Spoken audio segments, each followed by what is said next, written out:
ناظرین گرامی، آج ہم جس جگہ پر کھڑے ہیں اسے آج تو فوڈ اسٹریٹ کہا جاتا ہے، لیکن ماضی میں اسے شاہی محلہ کے نام سے پکارا جاتا تھا۔ یہاں پر وسط ایشیا، مصر، ترک، افغانستان اور ایران سے رقاصائیں منگوائی جاتی تھیں، جن کا کام شہزادے شہزادیوں کو تہذیب متن، شاہی طور طریقے اور ادب و آداب سکھانا ہوتا تھا۔ بعد میں برٹش نے اپنی سو کارڈ سوشل پیورٹی کے نام پر ان کو سیکس ورکر کے طور پر انٹروڈیوس کروایا اور ان کی آئیڈینٹی، ان کا کلچر اور ان کا وجود ان سے چھین لیا۔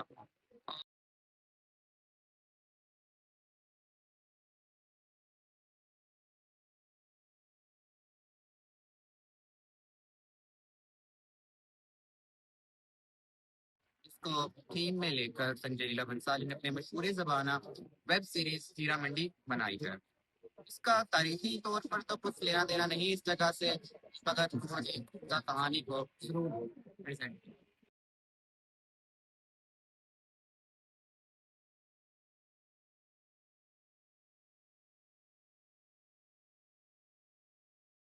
لیپٹاپ میں حضوری باغ موجود ہے اور میرے دائیں جانب بادشاہی مسجد موجود ہے، جسے اورنگزیب عالمگیر نے تعمیر کروایا، اور میرے بائیں جانب عالمگیری دروازہ ہے، اور یہ وہی دروازہ ہے جس کی تصویر آپ کے ذہن میں آتی ہے جب آپ کے سامنے شاہی قلعے کا نام لیا جاتا ہے۔ اور حضوری باغ کو 1813 میں رنجیت سنگھ نے اس وقت تعمیر کروایا۔ رنجیت سنگھ نے 1813 میں جب شاہ درانی سے کوہ نور حاصل کیا تو اس خوشی میں اس نے اپنے ایک آرکیٹیکٹ خوشحال سنگھ کو یہ حکم دیا کہ یہاں ایک عمارت تعمیر کی، اور اس عمارت کی تعمیر کے لیے سنگ مرمر کی ضرورت ہے، اور یہ سنگ مرمر دیگر مغل عمارتوں میں سے نکالا گیا، جن میں سے ایک جہانگیر کا مقبرہ۔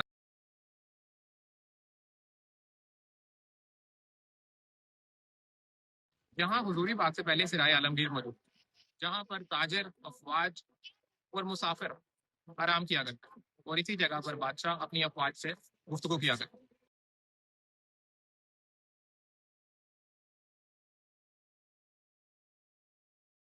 ابھی ہمارے پیچھے موجود ہے عالمگیری دروازہ۔ اسے مغل بادشاہ اورنگزیب عالمگیر نے تعمیر کروایا، اور یہ کبھی پاکستان کے 50 روپے والے نوٹ پر بھی موجود ہوا کرتا تھا۔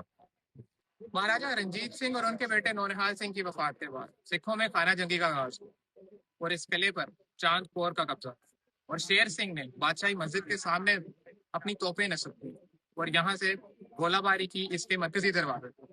البتہ انگریزوں کے دور میں اس کو دوبارہ سے ریسٹور کر دیا۔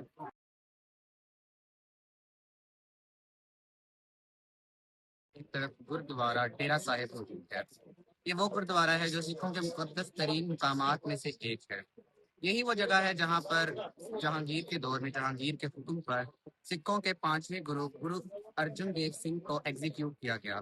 بعد میں مہاراجا رنجیت سنگھ کے دور میں اسی جگہ پر یہ گردوارہ تعمیر کیا۔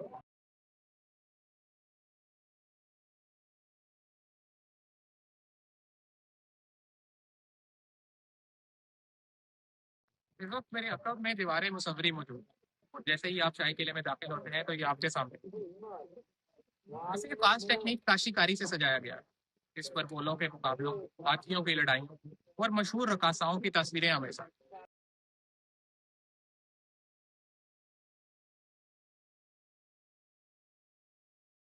کی تعمیر 1624 میں جہانگیر نے شروع کی اور اسے مکمل 1631 میں شاہجہاں نے کی۔ اس کی اونچائی 50 فٹ ہے اور اس کی لمبائی 1450 ہے۔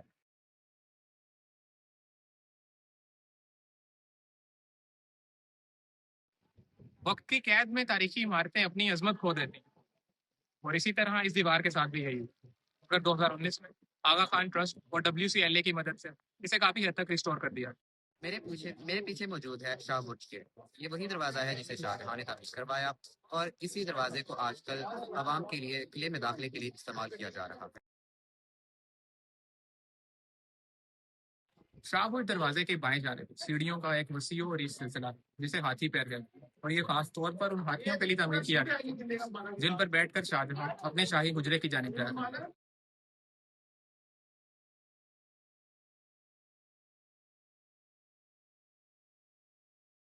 شہزادے اور شہزادیوں کی آرام اور تفریح کی ایک جگہ ہوا کرتی تھی۔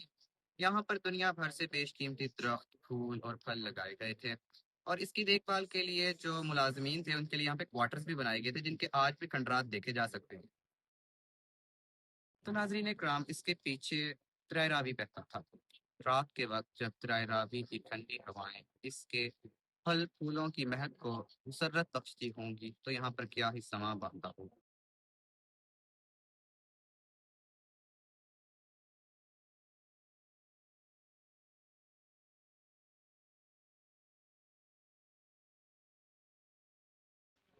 یہی ہمارے خوابگاہ شاہجہاں ہے اور یہاں وہ آرام کیا کرتے ہیں اور یہاں ہوا کی کراسنگ کا بڑا عمدہ نظام موجود ہے۔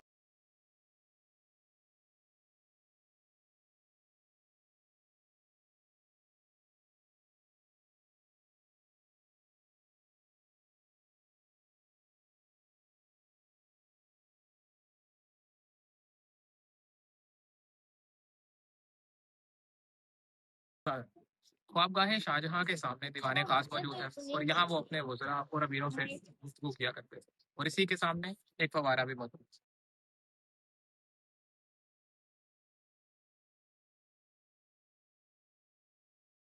دیوان خاص موجود ہے اور بائیں جانب خواب شاہجہاں اور اس پورے کمپلیکس کو احاطہ شاہجہاں کہا جاتا ہے اور اسے سفید سنگ مرمر سے بنایا۔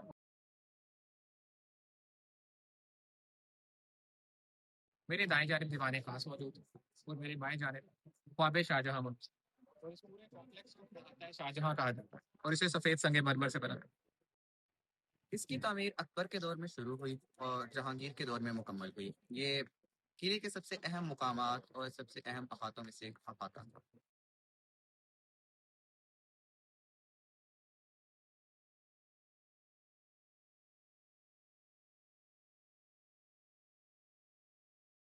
اس کو اس باغ کو بڑا باغ کہا جاتا تھا۔ اس میں چار بڑے باغات اور ایک حوض موجود تھا جسے کہ آپ میرے پیچھے دیکھ سکتے ہیں۔ اس حوض کی مدد سے اس باغ کو سیراب کیا جاتا ہے۔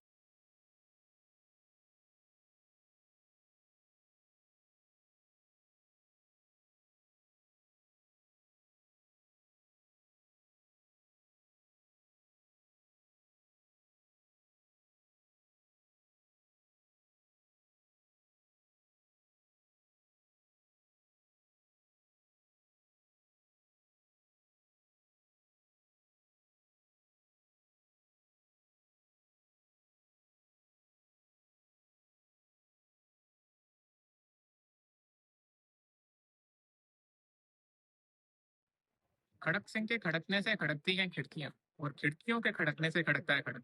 یہ ٹنگ ٹویسٹر کھڑک سنگھ کے ساتھ ایسوسیٹ ہے اور کھڑک سنگھ رنجیت سنگھ کا بیٹا تھا اور اس کی یہ حویلی شاہی قلعے میں موجود ہے۔ اس کی نچلی منزل کو لائبریری میں تبدیل کر دیا گیا ہے اور اس کی اوپر والی منزل اب دفتری کاموں میں استعمال ہوتی ہے۔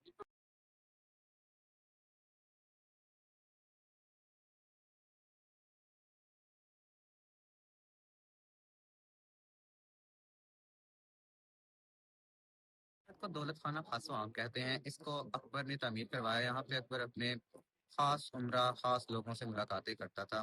تذکرہ جہانگیری میں لکھا ہوا ہے کہ جہانگیر کی دونوں شادیاں اسی محل میں ہوئی تھیں اور اس کو بہت عمدہ طریقے سے سجایا گیا تھا اس کی شادی کے موقع۔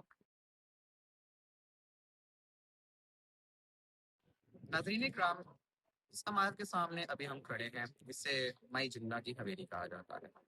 مائی جنہ کا اصلی نام مہارانی جند کور تھا۔ مہارانی جند کور مہاراجہ رنجیت سنگھ کی سب سے چہیتی اور چھوٹی بیگم تھی۔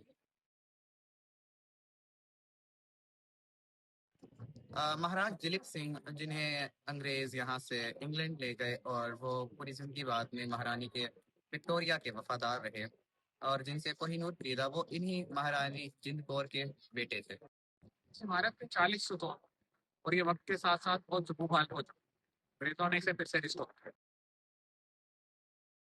میرے عقب میں مستی گیٹ موجود ہے اور یہ شاہی قلعے کا سب سے پرانا گیٹ اور یہی وہ گیٹ ہے جہاں سے دہلی سے آنے والی افواج اس قلعے میں داخل ہوتے ہیں۔ اس کا پرانا نام مسجد گیٹ اور اس کی وجہ یہ تھی کہ اس کے سامنے ایک مسجد تعمیر کی گئی اور اس مسجد کو مریم مزدمہ جودا بائی نے تعمیر کیا۔ اس کا نام اب بگڑ کر مسجد سے مستی گیٹ ہو گیا۔ میں کھڑے ہیں، یہ دیوان عام ہے۔ دیوان عام سے اس لیے دیوان عام کہا جاتا ہے کیونکہ یہاں پہ بادشاہ عام عوام کا دربار لگاتے تھے، عام عوام سے خطاب کرتے تھے۔ یہاں سے آپ دیکھ سکتے ہیں کہ بادشاہ کا یہ گھروں کا بیسیکلی اس سے پیچھے موجود بلڈنگ دولت خانہ خاص و عام کی حصہ ہے، لیکن اس کو اس طرح سے ڈیزائن کیا گیا تاکہ عوام اور بادشاہ کو لگے کہ وہ ایک ہی بلڈنگ میں کھڑے ہیں۔ موتی مسجد کو شاہجہاں نے تعمیر کروایا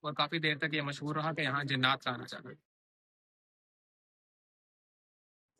میرے عقب میں موجود عمارت اٹھدھرا ہے. اسے رنجیت سنگھ نے تعمیر کروایا اور یہاں وہ اپنا دربار لگایا کرتا تھا اور فرادیوں کی باتیں سناتا تھا. وقت میرے عقب میں شیش محل موجود ہے جس کا مطلب ہے شیشوں سے بنا ہوا محل اور اسے شاہجہاں نے 1631 میں اپنی بیگم ممتاز محل ارجمند بانو کے لیے تعمیر کروایا.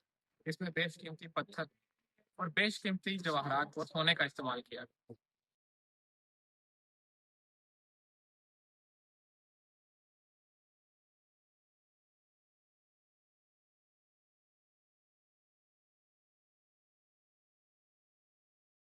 اس وقت ہم موجود ہیں نو لکھا بارادری میں.